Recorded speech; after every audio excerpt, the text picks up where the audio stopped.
बिस्मिल्लाहिर्रहमानिर्रहीम। मैं हूं मुसव्विर हुसैन और आप देख रहे हैं एम नॉलेज हब। दोस्तों, क्या आप वो तरकीब जानना चाहते हैं जिसकी मदद से आप सिर्फ 2 सेकंड में असली और नकली हीरे की पहचान कर सकते हैं? इसके अलावा क्या आप ये जानते हैं कि दुनिया में एक ऐसा जानवर भी है जो एक वक्त में 50,000 से ज़्यादा अंडे दे सकता है? ये सब और बहुत कुछ जानेंगे आज के रैंडम फैक्ट्स में। तो शुरू करते हैं आज की वीडियो को। Fact number 1, volcanoes on moon. NASA की एक रिसर्च से ये बात सामने आई है कि आज से 100 मिलियन साल पहले जब डायनासोर दुनिया पर मौजूद थे तब चांद पर भी एक्टिव वोल्केनोज मौजूद थे। मतलब हमारी अर्थ की तरह हमारे मून पर भी वोल्केनोज थे। इस रिसर्च के मुताबिक चांद पर भी आतिशफशां या ज्वालामुखी के निशानात पाए गए हैं। Fact number 2, American flag. आपको ये जानकर हैरत हो सकती है कि अमेरिकन फ्लैग का डिज़ाइन एक हेफ्ट नामी हाई स्कूल स्टूडेंट ने बनाया था। 1958 में एक हाई स्कूल के स्टूडेंट ने जिसका नाम हेफ्ट था, इसने अमेरिकन फ्लैग का डिज़ाइन बनाया। दरअसल ये एक क्लास प्रोजेक्ट था और टीचर ने इसके डिज़ाइन को -B ग्रेड दिया। फ्लैग के इस डिज़ाइन में 50 स्टार्स मौजूद थे। यहाँ तक कि हवाई और अलास्का को एक स्टेट की हैसियत नहीं मिली थी, लेकिन जल्द ही इन दोनों जगहों को एक स्टेट की हैसियत मिल गई। और इसी तरह तब के प्राइम मिनिस्टर, जिनका नाम DeWitt D था, इनकी नज़र से ये फ्लैग गुजरा और इन्हें ये फ्लैग बहुत पसंद आया। इन्होंने इस डिज़ाइन को अमेरिकन फ्लैग के लिए अप्रूव कर लिया। बाद में हेफ्ट के टीचर्स ने शर्मिंदा होकर इसके -B ग्रेड को ग्रेड A कर दिया। Fact number 3, blue whale eating calories. यकीनन आप ये तो जानते ही होंगे कि ब्लू व्हेल समुद्र में मौजूद छोटे पार्टिकल, बैक्टीरियाज और छोटी मछलियों को खाती है। लेकिन आप ये सुनकर ज़रूर हैरान हो जाएंगे कि ब्लू व्हेल एक दफ़ा अपना मुंह खोलने पर 4,57,000 कैलोरीज को खा लेती है। मतलब एक अकेली ब्लू व्हेल एक दफ़ा में मुंह खोलने पर 500,000 कैलोरीज खा लेती है। यहाँ पर मैं आपके नॉलेज के लिए आपको बताता चलूँ कि एक अडल्ट वूमेन को एक दिन में 2000 कैलोरीज की ज़रूरत होती है, जबकि एक अडल्ट मेल को एक दिन में 2500 कैलोरीज तक की ज़रूरत होती है। यहाँ से आप अंदाज़ा लगा सकते हैं कि ब्लू व्हेल सिर्फ एक दफ़ा मुंह खोलने पर 500,000 कैलोरीज इनहेल करती है, जबकि एक अडल्ट मेल को तो 2500 कैलोरीज एक दिन में काफ़ी होती हैं। Fact number 4, cat and milk. क्या आप जानते हैं कि कैट को दूध नहीं देना चाहिए? लेकिन आप हैरान होंगे कि आपने तो बहुत से एड्स और कार्टून्स में कैट को दूध पीते देखा है। दरअसल हकीकत में बिल्ली के बच्चों मतलब यंग किटन्स के लिए दूध बहुत अच्छी ग़िज़ा है, जबकि अडल्ट कैट के लिए दूध एक अच्छी ग़िज़ा नहीं है। इसकी वजह यह है कि दूध को डाइजेस्ट करने के लिए लैक्टोज बहुत अहम किरदार अदा करता है और कैट के बेबीज मतलब बच्चों में लैक्टोज की मिकदार बहुत ज़्यादा होती है। इसीलिए दूध इनके लिए अच्छा होता है क्योंकि ये दूध को बआसानी डाइजेस्ट कर लेती हैं। लेकिन इसके बरअक्स जैसे जैसे ये अडल्ट होती जाती हैं, इनमें लैक्टोज की मिकदार कम हो जाती है, जिसकी वजह से ये दूध को डाइजेस्ट नहीं कर पाती। और इसीलिए अगर अडल्ट कैट को दूध दिया जाए तो इसका पेट खराब हो जाता है। इसके अलावा इसको डायरिया हो जाता है। अगर इसके अलावा बात की जाए इसको दूध देने से होने वाली बीमारी की, तो दूध देने की वजह से इसको स्टमक डिसऑर्डर मतलब गले की बीमारियां भी हो सकती हैं। इसका मतलब milk is good for small kittens but not for adult cats. Fact number 5, real और फेक डायमंड। अमूमन मार्केट में 3 तरह के फेक डायमंड पाए जाते हैं, जिनमें प्लास्टिक, ग्लास और स्टोन डायमंड पाए जाते हैं। अगर बात की जाए प्लास्टिक और स्टोन डायमंड की, तो इनकी पहचान करना बहुत आसान है। कोई भी शख्स ये बआसानी देखकर बता सकता है कि ये प्लास्टिक या स्टोन के फेक डायमंड है। लेकिन मसला आता है ग्लास डायमंड पर। लेकिन बहुत ही आसान तरीके से आप ये पता कर सकते हैं कि ये डायमंड ग्लास का है या ओरिजिनल है। इसके लिए आपको इस डायमंड पर अपने मुंह से भाप देनी है, जैसे लोग अमूमन अपने गॉगल्स या मोबाइल फोन के ग्लास पर भाप देते हैं। और अमूमन इनको भाप देकर साफ करते हैं। ठीक इसी तरह आपने इन डायमंड्स पर भी मुंह से एयर फेंकनी है और अगर इस डायमंड पर वो भाप जम जाए जैसे कि नॉर्मल ग्लास पर जमती है तो समझ जाएं कि वो ग्लास है, क्योंकि ओरिजिनल डायमंड पर ऐसा करने से कोई भी फर्क नहीं पड़ता। इसी तरीके से आप बआसानी ग्लास और रियल डायमंड की फर्क कर सकते हैं। Fact number 6, world longest English word.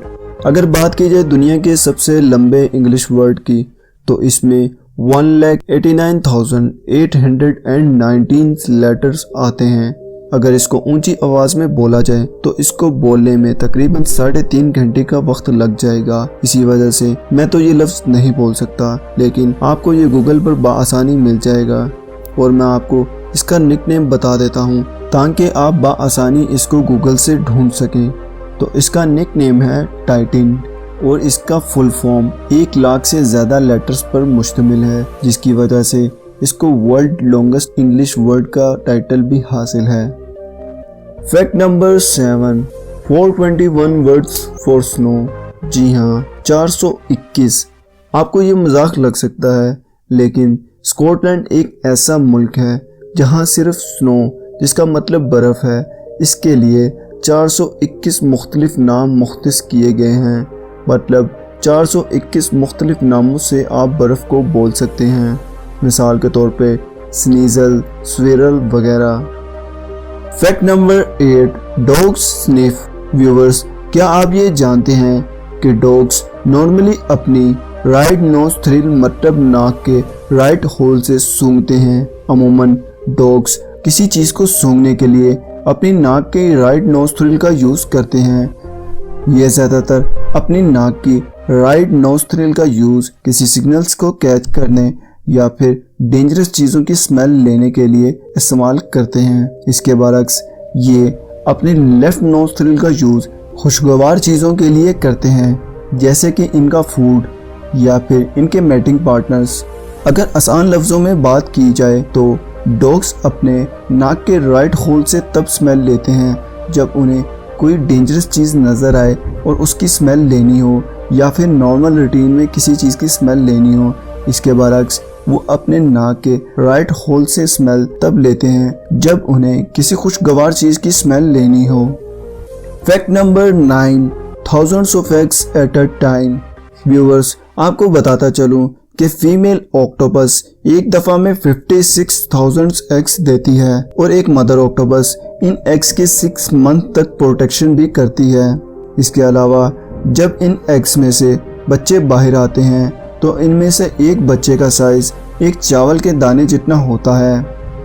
Fact number 10, little pocket. आपने ओरिजिनल जीन्स में अमूमन पॉकेट के ऊपर एक छोटी पॉकेट तो देखी होगी। अगर आप ये नहीं जानते कि ये किस लिए होती है तो आपको बताता चलूं कि ये पॉकेट हाथ पर पहने जाने वाली वॉच को रखने के लिए इस्तेमाल होती है। Fact number 12, gas tank indicator. इस पिक्चर में मौजूद कार के फ्यूल मीटर में मौजूद इस फ्यूल टैंक के साइन को आप देख सकते हैं। बहुत से लोगों को इसका मतलब ऑलरेडी पता होगा, लेकिन अगर आप नहीं जानते तो मीटर में मौजूद ये साइन आपको ये दिखाता है कि आपकी गाड़ी का फ्यूल टैंक कहाँ पर है। अमूमन लोग गाड़ी से उतरकर ये देख रहे होते हैं कि इनकी गाड़ी के फ्यूल टैंक का कैप किस साइड पर है, लेकिन इस साइन पर मौजूद एरो से आप ये चीज़ बआसानी मीटर में देख सकते हैं और आपको गाड़ी से उतरने की ज़रूरत नहीं पड़ती। Fact number 13, letters that doesn't appear in US state names. United state का रकबा बहुत ज़्यादा है, इसीलिए यूएस में बहुत सी स्टेट्स भी मौजूद हैं। यहाँ तक कि इसकी स्टेट्स के नेम में अल्फ़ाबेट का कोई ना कोई लेटर ज़रूर आता है, सिवाय एक लेटर के। मतलब इसकी स्टेट्स इतनी ज़्यादा हैं कि जिनमें अल्फ़ाबेट का कोई ना कोई लेटर ज़रूर आ ही जाता है, लेकिन एक ऐसा लेटर है जो कि इसकी किसी स्टेट के नाम में नहीं आता। तो एम नॉलेज हब के समझदार व्यूवर्स, अगर आप जानते हैं कि वो कौन सा लेटर है जो यूएस के किसी भी स्टेट में नहीं आता, तो आप वीडियो को यहीं पर स्टॉप करके कमेंट में उस लेटर को ज़रूर लिखें। तो मैं आपको बताता हूँ, अगर आपने जेड सोचा है तो यूएस स्टेट एरिज़ोना में जेड आता है, और अगर आपने जे सोचा है तो न्यू जर्सी में भी जे आता है। इसके अलावा अगर आपने एक्स सोचा है कि एक्स ऐसा लेटर होगा जो कि यूएस के किसी स्टेट में नहीं आएगा, तो आपको बताता चलूं कि मैक्सिको में एक्स आता है। तो फाइनली मैं आपको बताना चाहूँगा कि वो सिंगल लेटर जो यूएस के किसी स्टेट में नहीं आता वो है क्यू। अगर आप इससे पहले ये जानते थे कि क्यू एक ऐसा लेटर है जो यूएस के किसी स्टेट में नहीं आता, तो मुझे कमेंट में ज़रूर बताइएगा। Fact number 14, cows teeths. गायें जो कि यकीनन आपने देखी ही होंगी, लेकिन क्या आप ये जानते हैं कि गाय के ऊपर वाले टीथ्स नहीं होते, इनकी जगह टिश्यूज़ की एक सॉलिड लेयर होती है। डॉक्टर्स इन टिश्यूज़ को डेंटल पैड भी कहते हैं। ऐसा ही बकरों के साथ भी होता है, उनके भी ऊपर वाले टीथ्स नहीं होते। यकीनन आप सबने गाय वगैरह को तो बहुत दफ़ा देखा होगा, लेकिन हो सकता है ये चीज़ आपके लिए न्यू हो और आप ना जानते हो। अगर ये नॉलेज आपके लिए न्यू थी तो चैनल को सब्सक्राइब ज़रूर कीजिएगा। फैक्ट नंबर 15, बीज कैन स्टिंग अदर बीज। एक आम राय ये पाई जाती है कि शहद की मक्खियाँ इंसानों या जानवरों को ही काटती हैं, लेकिन हकीकत में हनी बीन्स एक दूसरे को भी काटती हैं। ऐसा अमूमन तब होता है जब एक शहद की मक्खी दूसरी शहद की मक्खी के छत्ते में घुस जाती है, या फिर अमूमन एक शहद की मक्खी दूसरी शहद की मक्खी पर हमला करती है, तब ये एक दूसरे को भी काटते हैं। तो दोस्तों, उम्मीद करता हूँ आज की वीडियो आपके लिए नॉलेज का बायस बनी होगी। वीडियो पसंद आने की सूरत में वीडियो को लाइक ज़रूर कीजिएगा। इसके साथ साथ चैनल को सब्सक्राइब करना मत भूलिएगा, ताकि आप ऐसी नॉलेजफुल वीडियोस दोबारा भी हासिल कर सकें।